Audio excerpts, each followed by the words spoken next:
Hola, ¿qué tal? Hoy me gustaría abordar un tema que es sumamente interesante y tan cotidiano que la gente no lo ve. Normalmente tenemos asociado el masoquismo a disfrutar del dolor, ¿cierto? Pero ¿qué pasa cuando el masoquismo aparece como mecanismo de defensa y no está asociado al dolor necesariamente, o por lo menos no conscientemente?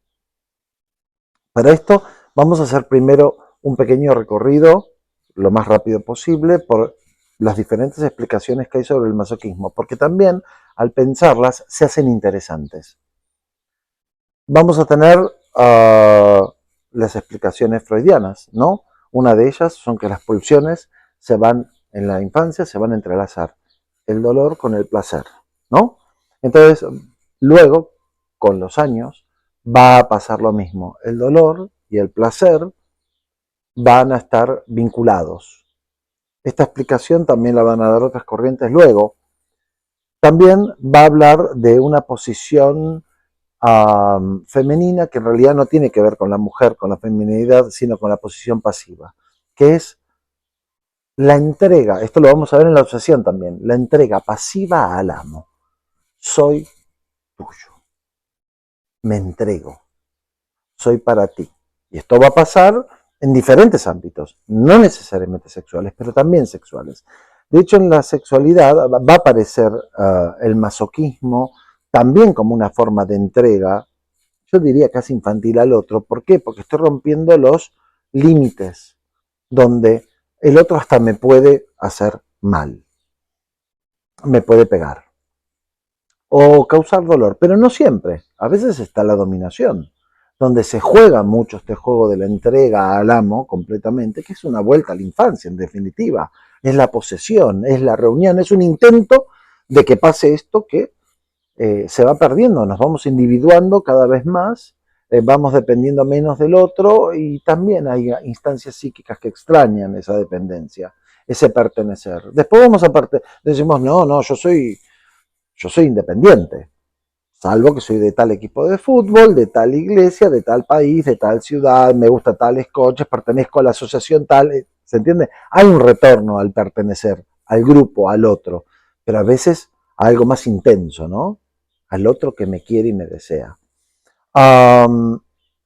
También en este vínculo va a aparecer, va a hablar de la pulsión de muerte, que yo creo realmente que no está siempre vinculada, pero que, por ejemplo, cuando el placer es bastante intenso en el masoquismo y el castigo, y también puede haber un parte de la, pero puede que no, parte de la pulsión de muerte que se meta ahí y diga, dale más fuerte,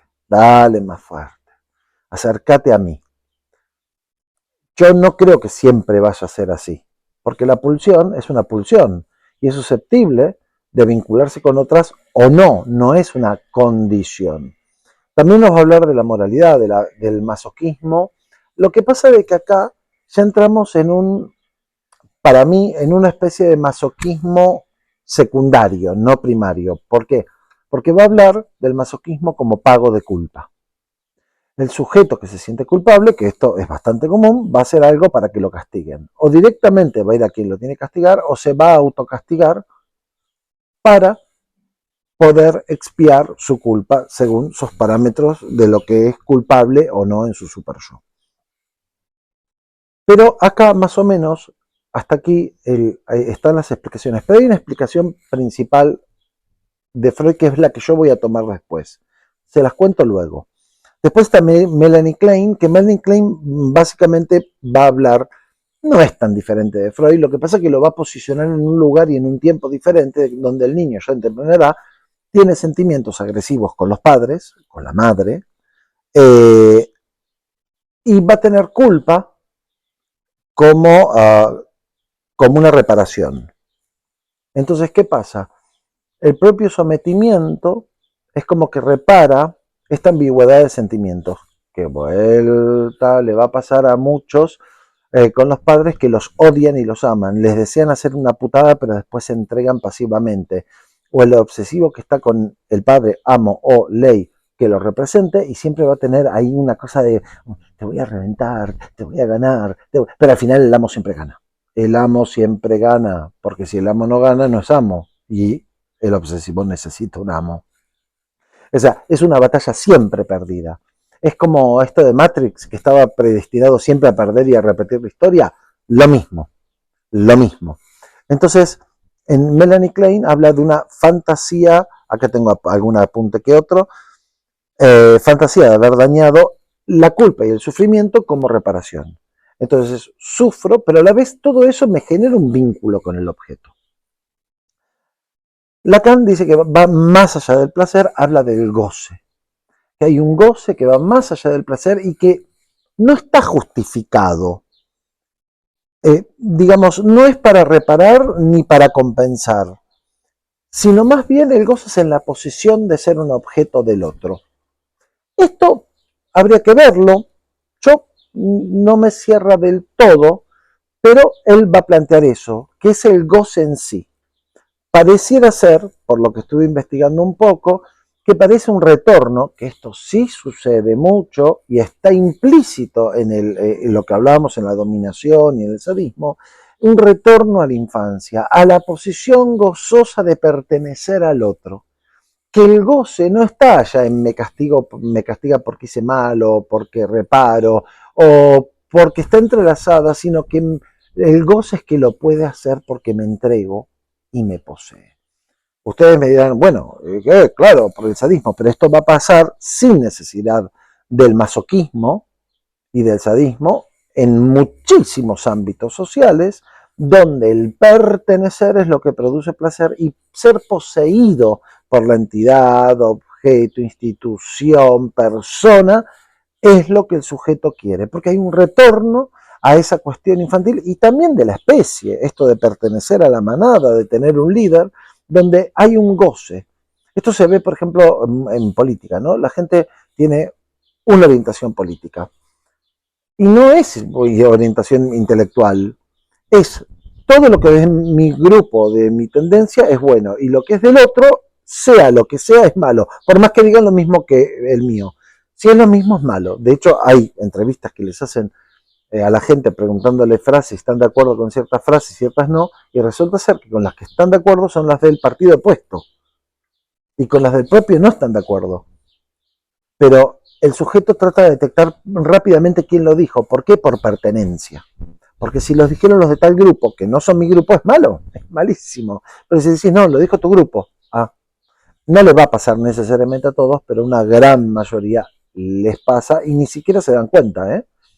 Ellos lo toman así, lo toman como una certeza. Pero también está el tema de pertenecer. Hace no mucho pasó algo con un político acá en España y una paciente estaba súper afectada. Pero ella estaba súper afectada porque le jodían la pertenencia al grupo. Las creencias que se había formado a su pertenencia, no a un hecho concreto de que una persona hizo algo muy ilegal y que estaba en contra de todo lo que decía. Menuda sorpresa de los políticos, ¿no? Pero bueno. Pero bueno, digamos que Lacan habla del goce, del mismo goce por el hecho de estar ahí, de ocupar ese lugar, que para mí es más bien el goce de la pertenencia, que no tiene una función más allá del goce. Pero esa pertenencia también la vamos a tener en muchos temas: casamiento, firmar papeles, pertenecer a.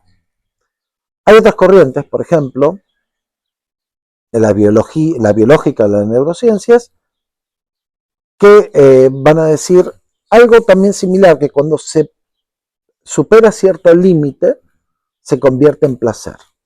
Y que se comparten circuitos de endorfinas y dopaminas. El conductismo trae algo bastante similar a Freud sobre el entrelazamiento de pulsiones, y va a decir que cuando están mezcladas las recompensas y los castigos, el sujeto puede desarrollar esto. ¿Qué es lo diferente en Freud? Que va a introducir también el concepto de pulsión de muerte y que va a decir de que esto también va a reforzar este vínculo que a veces puede ser doloroso y otras vincularse con la destrucción. Y después están el tema, bueno, que lo venimos diciendo, el cultural, el antropológico, donde aparece el dolor como ofrenda, como ritual, como esto de mira como yo, a a ver si alguien lo reconoce después de todo lo que hice por ti, que te parí y te cuidé y te vestí, ¿no? Está el masoquismo que va a aparecer, bueno, en este caso es una extorsión, ¿no? Pero el masoquismo que va a aparecer como una ofrenda a un otro. eh, Me preguntaba, justo ayer, me preguntaba qué me parecía. Ah, el caso de esta chica, que obviamente muy bien de la cabeza no está, que parece que su psicóloga la ayudó a quemarle los ojos para quedarse ciega, porque ella estaba, dale que te pegó con que quería que estar ciega, que ella tenía que estar ciega, que tenía que estar ciega, ciega, ciega, ciega, y al final, sácate, ¿no? Entonces me preguntaba, ¿y vos qué pensás? Le digo, bueno, no sé, mirá, yo no estoy para juzgar eso, sino más bien para pensarlo, pero hay gente que se corta miembros y hay gente que se rompe la nariz. Hay gente que hace muchas cosas a este respecto. ¿Y hasta qué punto podemos juzgar a alguien porque ahora está de moda hacerse tatuajes y antes no? ¿Hasta dónde achicarse las orejas o la nariz o cortarse el pene o quitarse los senos va a ser algo punible? ¿En qué época? Le decía. ¿De qué época hablamos? ¿Retrocedemos 100 años? ¿Cómo vas a tener un negro suelto si es esclavo? ¿Cómo se le ocurre a tu mujer darle una buena paliza que se le está ocurriendo cosas de que quiere leer? Matalo, es maricón, ¿no ves? Ya está, maricón, matalo. Es decir, el sujeto puede ser libre hasta dónde de lastimarse a sí mismo. Y claro, acá aparece también este aspecto masoquista y sádico, ¿no? Esto de, no siempre, pero en el caso de esta chica, de quemarse los ojos y quedarse ciega. Pero la pregunta que yo me hacía es, ¿hasta qué punto podemos juzgar al otro? Porque tenemos que tener cuidado. Pensamos, todos los juicios que hacemos los hacemos según hoy. Quizás dentro de 50 años digan, mirá qué hijos de puta que no dejaban a la chica que quería ser ciega que sea ciega, o lo contrario. ¿Se entiende? O sea que a veces tenemos que tener cuidado. Pero vamos a pasar a la parte más interesante para mí, que es algo que se ve mucho en la clínica y que creo que a profesionales les va a venir muy bien. Uno escucha historia, gente, normalmente la gente que sufre o que vive historias de maltrato vienen del maltrato. Hasta ahora el 100%. Y ustedes dirán, claro, la gente en la calle se piensa que uno caminando viene alguien, te da un cachetazo y te quedas ahí toda la vida.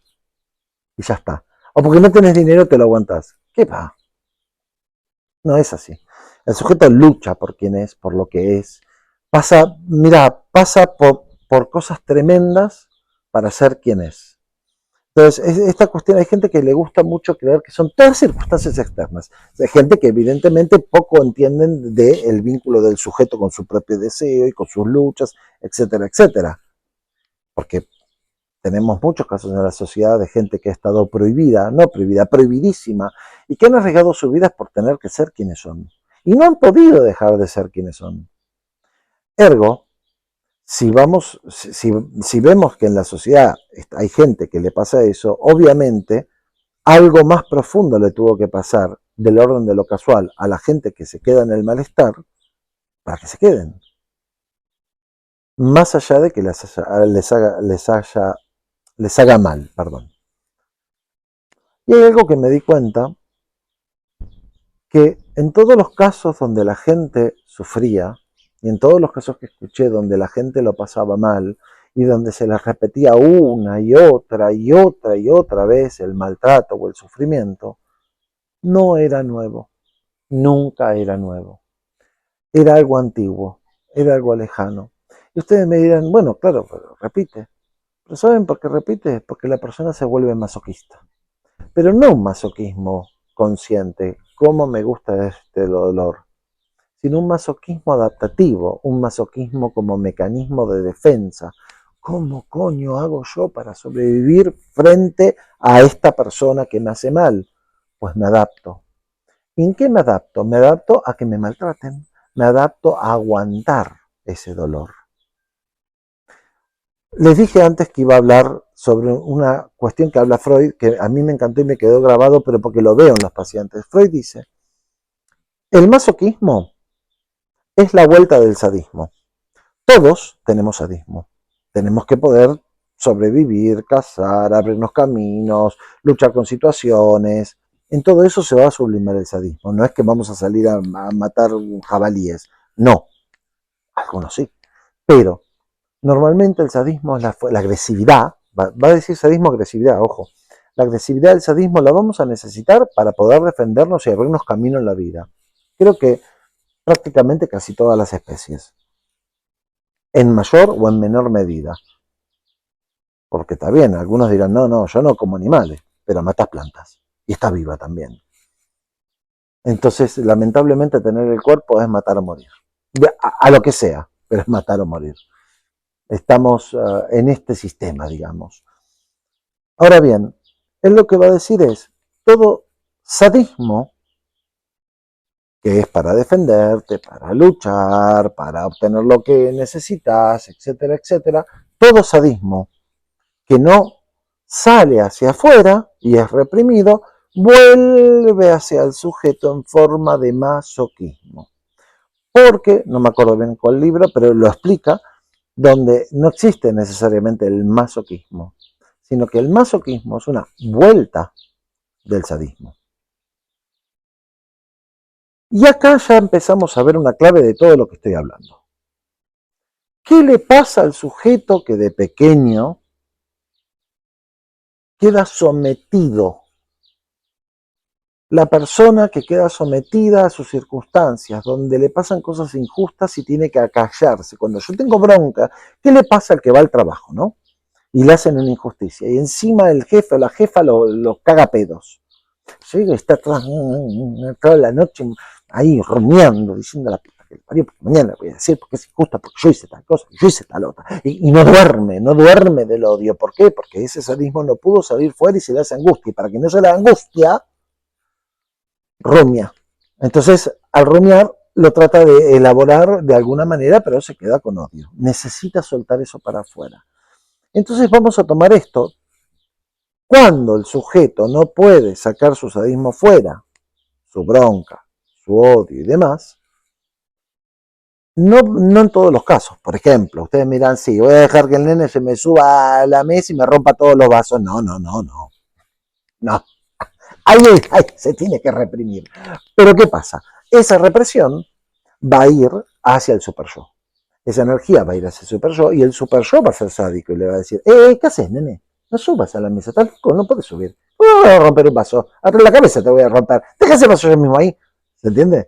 O sea, aparece ese sadismo que va a ser, ustedes vieron que yo siempre veo, soy más como funcionalista, veo como funciones en las diferentes circunstancias psíquicas, como hablamos de la negación que sirve para un montón de cosas. Aquí, el sadismo entonces se vuelve contra el sujeto, pero en este caso en algo positivo. Por ejemplo, el nene quiere cruzar la calle como le sale de los huevos. Pues no, lo agarras de la mano. Siempre te digo este ejemplo las mamás. La agarras de la mano y que llore todo lo que quiera. Es más, si quiere que llore más. Pero no te vas a quedar 20 minutos explicándole al nene que tiene que ir de la mano. Vos cruzás. Aparece la ley. Vos cruzás y cruzás de la mano porque sos chiquito, chiquita. Entonces el nene puede que llore, que no llore, no importa. Ya después el propio sistema va a hacer que esa bronca que él tenga lo ayude a ir de la mano y cruzar y no tener ese problema. Bien. Pero después hay otras circunstancias donde la persona vive situaciones muy injustas, muy dolorosas, muy tremendas, y donde no puede defenderse. ¿Quiere el niño defenderse y la niña? Sí, claro que quieren. Mamá mala, mamá puta, ¿viste que hacen así los nenes? O papá. pero se sienten impotentes, no pueden. Entonces, ¿qué hace la psique? La psique esa debería o tiene que ser adaptativa, si no te morís. Entonces el niño empieza a su sadismo volverlo contra sí mismo. Cada vez que siente agresividad, va a tender a querer atacar. Perdón, cada vez que siente agresividad, va a atacar a sí mismo. Y ahí el sujeto se convierte, aparece el masoquismo como un mecanismo de defensa. Yo ya no me defiendo, yo me reprimo, me autorreprimo. Si a mí me putean, yo me callo la boca. Ustedes dirán, pero ¿cómo funciona? Y muy simple, todo el odio que yo tengo lo utilizo para reprimirme a mí. Ahora el otro me puede pisar la cabeza, todo lo que quiera. Yo ya no puedo poner ningún límite. Yo ya no puedo hacer nada, pero lo que sí puedo hacer es callarme la boca, quedarme con, así, de forma pasiva.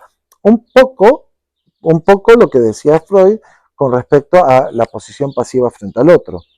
Esto lo va a hacer mucho el obsesivo que se siente completamente abrumado por el amo y siempre toma posición pasiva. Lo que pasa, acá mezclando un poco los autores, que goza de eso, el obsesivo goza de recordarse siempre que no es el amo, que siempre es el esclavo, que el otro siempre está ahí, que es poderoso, que él no lo va a matar al padre.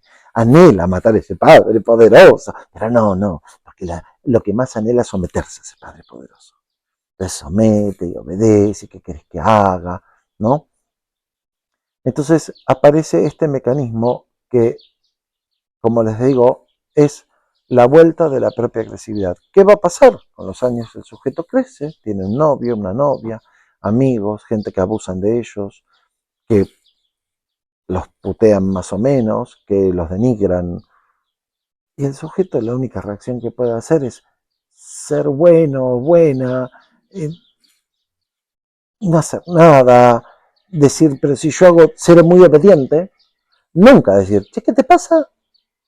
¿Qué me estás diciendo? No te entendí. Eso no. Nunca aparece, pero entiéndanme, ni siquiera, no estoy diciendo que saque un arma y pegue tiros, ni siquiera en la retirada de la amenaza de la retirada del amor. Miren qué simple, decir, ¿qué me dijiste? ¿Qué te pasa de qué? Nada, eso no. Como, ¿qué pasa? Al uno decir eso no está implicando una amenaza. Seguime tocando la moral, que te voy a dar una patada que vas a volar y sin avión. ¿Se entiende? ¿Por qué es importante todo este recorrido? Y por qué es importante, muy importante, entender que todo mecanismo agresivo para defenderse, que es sofocado en el sujeto, vuelve hacia el propio sujeto para sofocarse. Y cuando esto es excesivo, es decir, cuando hay mucha represión, por lo que sea, el sujeto queda en esa posición. Ahora, ¿qué pasa? Se hace una posición también identitaria. El sujeto no va a buscar gente que lo defienda, va a buscar gente que lo someta. La persona va a estar siempre al lado de gente que le dice cosas, así como, claro, no, sí. La persona dice que es muy buena, no sabemos si es muy buena, porque como reprime tanto el sadismo, quizás es una hija de puta reprimida, ¿viste? Pero puede que sí, puede que no. Y normalmente ya está estructurada así, o sea que sí, no hay agresividad, se les percibe socialmente como gente buena. Porque no es que tienen necesariamente rencor, no hay una reacción del rencor o de la bronca, sino más bien es como una pasividad. Es como, no, sí, como me decía una paciente, pero si yo soy tan buena y si yo hago todo lo que tengo que hacer, ¿por qué no cambian? Y yo le decía, ¿por qué no cambias vos? Este era el ejemplo de 40 años de pasividad absoluta y de estar puteada todo el tiempo y su mejor solución siempre era ser masoquista. Claro, es una persona mayor. Cuando yo le expliqué que era masoquista, al principio decía, no, si yo lo disfruto. Pero después cuando te contaba cómo le daban, la puteaban, la trataban mal, la dejaban del lado y ella se quedaba ahí, porque de ahí no la saca nadie. Nadie la saca de ahí. Ahí es el masoquismo. Porque una cosa que yo meta la mano en el fuego, uy, me quemé. Y otra cosa que meto la mano en el fuego y digo, ay, el fueguito, qué lindo. Y se me va quemando la mano, se me hacen chorizos. ¿Se entiende? Ahí aparece el masoquismo como mecanismo de defensa. ¿Por qué digo como mecanismo de defensa? Porque el placer no es consciente. Hay un goce inconsciente de si me entrego al amo como objeto del amo, acá se va mezclando todo lo que dice Melanie Klein, Freud y Lacan. Me entrego al amo de forma pasiva, que me posea el amo, que me maltrate el amo, y yo voy a tratar de modificar al amo siendo muy buena persona. Voy a ser el mejor empleado para que mi jefe no me explote. ¿Really? Bueno, es decir, ¿y por qué decimos todo esto? Para la gente que está en la clínica y que se va a dar cuenta de que en realidad lo que le pasa al sujeto es que es masoquista. No conscientemente, pero es masoquista.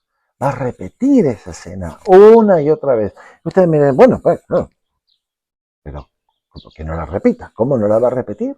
Si necesita ese amo que posea a la persona para repetir su propio circuito, ya internalizado. Mi circuito es este. Yo me someto, me maltratan, digo que cambie, porque es un anhelo infantil. Claro que quería que cambie ese padre o esa madre o lo que sea, pero no tienen la herramienta. Miren, ¿qué solución hay?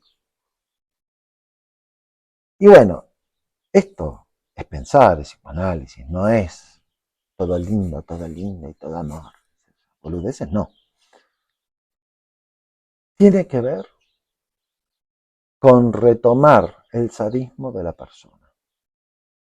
¿Cómo? Sí, sí, sí. El rencor, la bronca, que encare, que diga, o que le diga figurativamente a las personas. Pero la persona tiene que empezar a defenderse. Lo que no podemos tener, porque después también, antes de decirles, también está el otro masoquista, el masoquista que dice, no, sí, me cagaron en la cabeza, pero yo ya los perdoné. Y cuando los vuelven a cagar, le digo, ¿y qué pasó ahora? No, bueno, no. No, a ver, como dicen en España, tonterías las justas. No perdonaste nada, es una forma, ese buenismo es una forma de sometimiento súper habitual en las relaciones laborales, personales y sociales.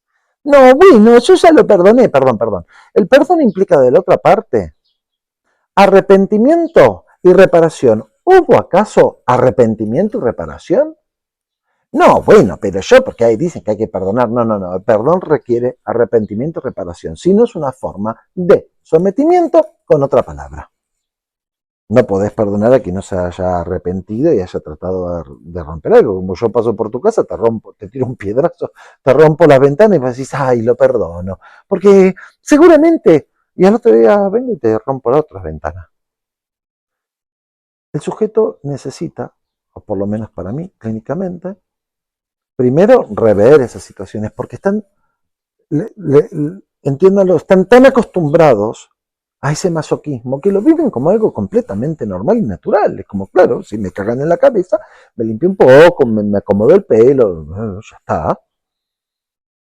Bueno, yo lo que hago es ser muy buena o muy bueno, muy bueno, y hago muy bien las cosas para que me dejen de cagar en la cabeza, pero no me dejan de cagar en la cabeza. Primero dijeron que soy bueno, no es por ser buen niño, buena niña, no se trata. Primero es que entiendan que no se trata de ellos. Primer tema. ¿Por qué? Porque la culpa es una forma de apropiarse también de la escena. Si es mi culpa, lo puedo reparar yo. ¿Y qué pasa si no lo podés reparar vos? Si es del otro. Primer tema, que esto pasa muchísimo. La gente quiere decir, no, todo es mi culpa, yo lo debería haber reparado. ¿Qué sos, Dios? Bájate de ahí. Si es verdad, sí, pero obviamente no lo es porque se sigue pasando todo el tiempo. Ahora, la solución tiene que ver con invertir los polos y que el sujeto pueda ir encontrando ese sadismo necesario para defenderse. La fórmula era, el sadismo que no va para afuera, se va para adentro. La solución, que vaya para afuera. Y ustedes me dirán, bueno, ¿pero qué? ¿Se va a ir matando con todo el mundo? Y sí, ¿por qué no? ¿Por qué no te vas a matar? Si te meten rata, no vas a sacar la rata. Tenés cucaracha en casa, las vas a dejar que te vivan todas encima. Te viene alguien a agredir y vas a decir, no, pongo la otra mejilla porque dijo no sé quién que te caguen a palos es lindo. Masoquismo. Justamente hay que ir llevando a la persona. Yo porque soy un doctoral le digo, ¿cómo que te hizo eso? ¿Y no le rompiste la cabeza? Yo soy una bestia, yo hablo así como en los vídeos en persona, hablo igual pero peor, porque no está grabado ni en YouTube. Bueno, grabado, puede que sí, algunas veces me graba. Pero bueno, fuera de eso, tiene que ver con esto. La persona solo va a poder salir de sus relaciones masoquistas, porque es importante poderlo entender y definir, porque si no lo podés definir, vas a dar vueltas por cualquier lugar. No es masoquismo. A este siempre le hacen, lo cagan a palo, lo putean, le toman el pelo. Claro, hay que ver en su historia, hay que ver cómo se fue formando y hay que ver cómo, desde un punto de vista más lacaniano, se sitúa en ese significante. Pero la cuestión es que saque la agresividad. Y a veces la agresividad no es sacar un palo, como dije antes, y hacerle sangrar a todo el mundo las cabezas. En mis ejemplos sí, pero en la realidad no. Sino a veces es decir, no. ¿Qué? ¿Tú usas el coche? No. ¿Cómo que no? No, lo necesito yo. Pero yo también, y cómprate uno. ¿Se entiende? A veces la agresividad sirve para marcar un límite. Y un límite que dice, no, esto no. O simplemente, ¿pero qué te pasa a vos? ¿Y vos quién sos para insultarme? No te entiendo. Es eso que marca justamente lo que no marca el masoquismo, ahora entienden por qué hablamos todo lo que hablamos, el límite entre el otro y yo. Que después en la cama con tu pareja quieren hacerse de todo, está todo bien, y ahí hagan todo lo que hay que hacer para, sos mío, amiga, y te voy a hacer esto, y sí, soy tuyo, tuya. Está genial, eso está genial, porque para eso está la cama, coño, para poner en juego todas estas cosas divertidas del inconsciente, que si no lo hacen se van a aburrir como hongos. Pero bueno, cada uno con su librito. Pero justamente en el ámbito de la vida es que el sujeto necesita sacar fuera ese sadismo. ¿Por qué? Porque si no se queda toda la vida. Yo tengo un caso de una persona que vivió relaciones muy sádicas, muy tremendas toda la vida, particularmente con su madre y con su padre. Dura, una vida dura. Y después, claro, se le va a repetir. ¿Qué va a elegir la oveja? Al lobo. La oveja elige al lobo. Y el lobo siempre queda a una oveja. Pero como ella siempre fue muy oveja, cualquier cosa que le hagan entraba en todo su mecanismo de indefensión, todo su mecanismo masoquista. Y no podía salir. Bueno, pasó una vida entera. Al final, digamos, la traen a sesión. Y tenía siempre ataques de ansiedad. Cuando se quedaba sola le daban ataques de ansiedad, fuertes, tremendos, porque el marido trabaja lejos. Y hubo algo interesante. En un momento le dejó de pasar. Entonces, mira, ¿cómo? Sí, sí, le dejó de pasar. Dejó de tener estos ataques de ansiedad. Claro, los ataques de ansiedad tenían que ver que cuando se estaba sola sentía que volvía la persona agresora. La persona agresora había sido muy agresiva, había sido una persona alcohólica, que les pegaba incluso con un palo. Y claro, las intervenciones, uno se mete en la escena. No es, yo soy analista muy intervencionista, no soy de, ¿y cómo se sintió? ¿Y a usted qué le parece? Porque la persona está muy metida ahí adentro, está muy metida. Entonces, si uno no le mete una mano, no mete un significante, no hace algo para sacarla, se va a quedar ahí, revolviéndose. Entonces, entre muchas cosas que fuimos hablando, le digo, o sea, que tu padre, aparte de ser un borrachuzo, violento, se cree que va a ser un fantasma digno que viene a joderte. Vergüenza tendría que tener. Eso no es ser un padre, eso es ser un borrachuzo, un poco hombre, una persona que se aprovecha del más débil. ¿Qué es eso? Atrevimiento, que venga, pero que venga para que lo putees. No el fantasma real, fantasma que fantasmagóricamente volvía, que venga. Bueno, y así poco a poco fuimos viendo al padre. Claro, yo le daba cada palo al padre, a la imagen del padre, pero porque no era para menos, ¿eh? Ustedes me dirán, bueno, pero él también tuvo su historia, y bueno, sí, pero yo estoy viendo esta historia. Ya cuando entienda al padre muerto, que ya murió, veremos, pero él en esta historia, y ustedes me dirán, pero eso no lo habrá contado 1000 veces, sí, pero ¿saben qué? Ella nunca lo había podido contar al lado de una persona que la defendiese a ella. Las personas que la habían escuchado eran personas temerosas como ella, que ella se sentía acompañada pero no defendida. esa agresividad que yo ponía en juego, simbólicamente, obviamente, pues ni siquiera está en mi país, en el país donde resido, eh, empezó a sentir la agresividad, pero inversa. La agresividad hacia el objeto agresor, la denigración hacia el objeto agresor, una lectura de quién era quién, porque resulta ser de que esta persona era una excelente madre, o bueno, muy buena madre, amorosa, querida, llena de sentimientos, todo lo que ya no tuvo. Pudo romper una cadena generacional, pero fue después de un tiempo. Estoy hablando de que se tiró una vida entera con estos síntomas, casi agorafóbica, y, y hasta en la casa, agorafóbica dentro de su casa, así que imagínense qué locura. O sea, no es que te da miedo salir, te da también miedo quedarte. Y en esta persona, en el acompañamiento y en el análisis a lo largo de su vida y de las cosas que le fueron pasando y de los significantes, empezó a entenderlos diferentes. Y llegó un momento que hizo, como hacen análisis todo, un día cae una hojita, cae en dos hojitas y de golpe, ¡brum! Y me dice, y hace ya como un mes que no tengo angustia, no tengo, se le quita. ¿Por qué? Porque ella también pudo empezar a tramitar su agresividad no para adentro, para afuera. Ustedes me dirán, ¿pero qué esto tiene que ver con el vídeo? Tiene. ¿Saben qué le pasaba? Una vez fue con una paciente de ella y la paciente la trató mal, la puteó. Y ustedes me dirán, y ella se enojó y la puteó de vuelta. No. Ella fue a su casa y le empezó a dar ataques de ansiedad. Y se quedaba encerrada en su casa. Claro, porque ella no lo tenía asociado.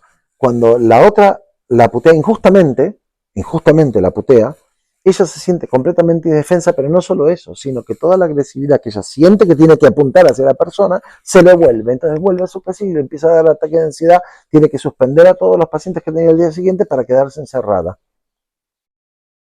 En cambio, cuando uno puede tramitarlo, y cuando digo agresividad, quiero que entiendan que no es ir a pegar con alambres de púa a la gente. ¿No? A veces es simplemente hablar, a veces es poner las cosas en claro, a veces es simplemente marcar un límite sano para ambas partes, no es agresividad, la gente lo entiende como ir a pegar palos, no.